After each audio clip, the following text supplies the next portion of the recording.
My name's Aaron. Welcome back to my channel. Who's that singing?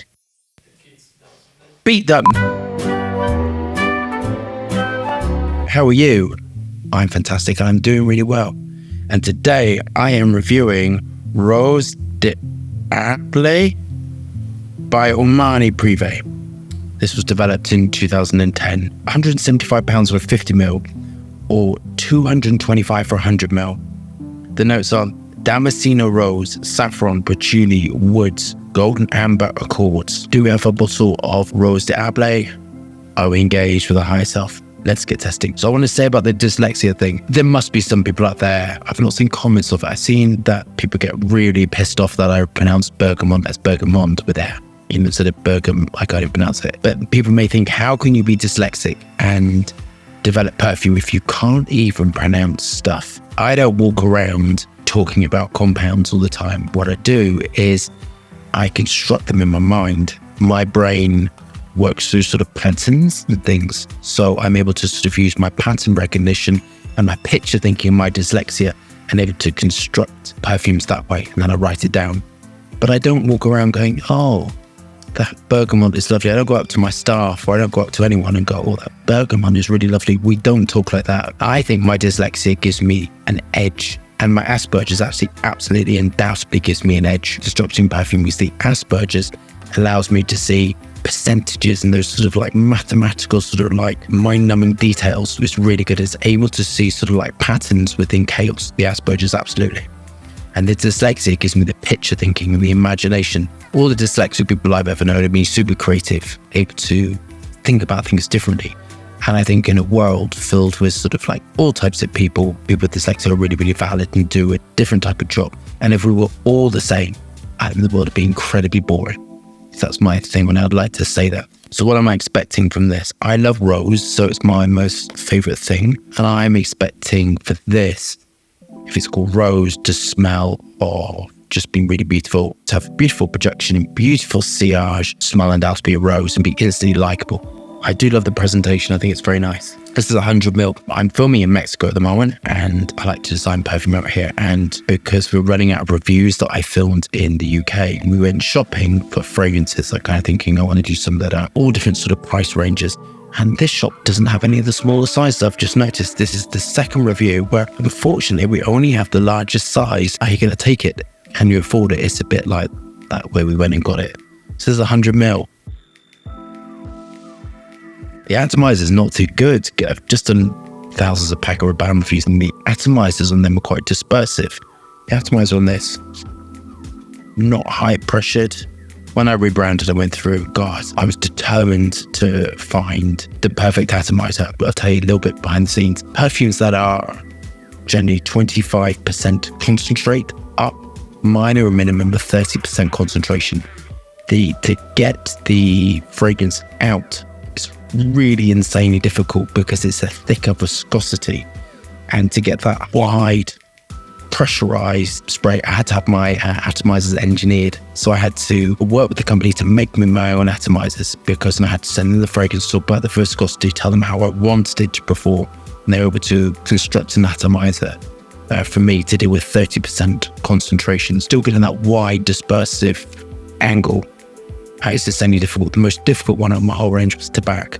That one, because of how I constructed, is so heavy duty, so thick. We always have problems with the dispersiveness on the old atomizers. These atomizers are able to cope with Tabac. So if you're able to cope with my Tabac, you're able to cope with anything. So when I see this, I feel a little bit disappointed. Anyway, onto the fragrance. Straight off, I love this. I think it's beautifully constructed. I think I've tested quite a lot of these now. This, so far, I will go for the whole range, is my favorite one. I think it's absolutely beautiful. Based upon Isuzu by Edio. And this is just really classically built. When I think of a rose accord, so I think of this as a rose accord. And an accord, for those who maybe don't know or too frightened to ask or feel embarrassed because they don't know, an accord is an assembly of aroma chemicals that give you chord of a note. So sort of like a rose, a chord would be a combination of phenol ethyl alcohol, citronellol, linalool, all that sort of stuff. And then depending on where you want to take it would be what you would apply to it. An oud accord would be how you're going to construct an oud accord. A tuberose accord would be that sort of thing. And then you would take the accord and then you would work around it. But for those starting perfumery, start with accord, start with your own fruit accord. So what are you going to get all your fruit molecules and put them together in a combination? And that's your fruit accord. And then you can put that fruit accord into a wood accord.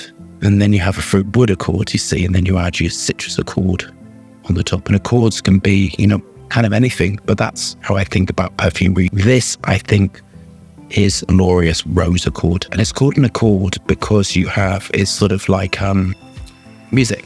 So you'd have your top, middle, and bass notes, and all of them together give you an accord. But it can also be more simpler than that, which would be your fruit accord, which could be 2 to 3 raw materials, 10 raw materials, 20 raw materials give you an accord. An accord is part of a scale. So built together gives you your finished perfume. Hope that makes sense. Beautiful musk accord in here. Clean white musk, metallic, hair-like of Hannibalide. Nitromusk to smooth it and give it softness. The thing I love about this is it's so well created that I think it's the fruit molecules of the rose. And then it's got sort of the slight leather qualities. Natural rose has fruit and slight leathery aspects to it. But I love this because it smells like Turkish Delight Rose, which is kind of like my most favorite rose-based fragrances. This has got the metallic aspect to it of the cashmere, vanillin to smooth and soften it, amber woods to give it sort of further smoothness and blending. The blending in this is perfection, I think. Somebody who is really skilled perfumer really made this. So the base of this, when we dry down through the wood molecules and the ambers and vanillin and ethyl vanillin and ethyl maltol whipping for the base, you have your fruit molecules and then raspberry ketones. At the base of this is like a raspberry jammy. So once we've got all that, we sort of think about the naturals. And being a house like this, they can afford to put high amounts of naturals in. I would think in the combination that I love the most, which is sort of 1/3 naturals to 2/3 aroma chemicals. And this is using patchouli and gaiac wood, some citrus in there, some lemon to just up to give it a spike. And gaiac wood or gaiac wood works perfectly within rose. And kind of if you're doing a rose fragrance and it has this sort of depth and interest to it, you absolutely would immediately go to gaiac wood to give you that smokiness, to give that balsamic feel to it, woody rose aspect to it. And this is when it's working perfectly. Onto my final thoughts. I love this. I think it's, of all the fragrances I sort of tested from this house, this at the moment is my most favorite. Very inspiring.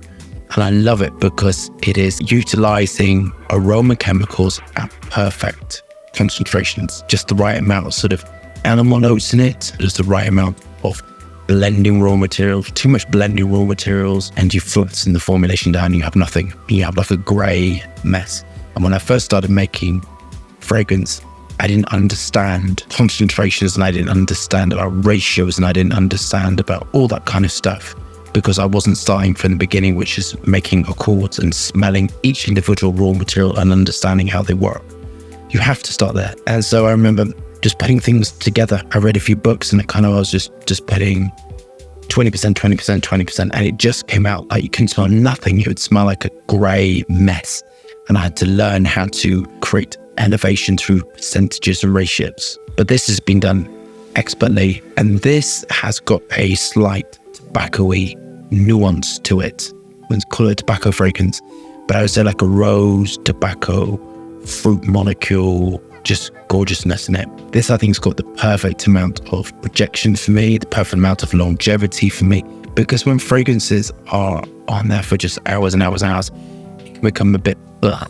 Can smell it again and you become sick of it. For me, a perfect fragrance lasts for the projection about 4 to 6 hours and then you reapply again. I think when we start going over about 12 hours, things smell so synthetic and you don't really enjoy it anymore. You're just trying to go out and just be the loudest thing I can have possible. Sometimes I think fragrances like this are just beautiful to be worn. But this, you're going to get great projection. This, you're going to get great longevity. This, I think, smells absolutely gorgeous. If you're a man and you don't have a floral fragrance in your collection, I think this one is really, really great. I think it's really, really beautiful. I'm going to mark it a 10. I think it's excellent. I think the price is amazing. I love everything about it. The really high marks are when I would personally buy it and I would have it. I love this. This is like dead on my style. If you like my style of perfume, you would absolutely love this. And I can thoroughly recommend it. I think it's suitable for men and women. It's great for all occasions, maybe not for the summer, but I think for the evening and I used to make a nice wedding fragrance. I think it would just be that sort of thing. I think it's really, really beautiful, really well created, and I can thoroughly recommend. So if you love that review, thumbs up and subscribe for more fascinating, interesting content. Lots of moving hands and lots of fragrance views. Hope you're staying safe and well. See you soon.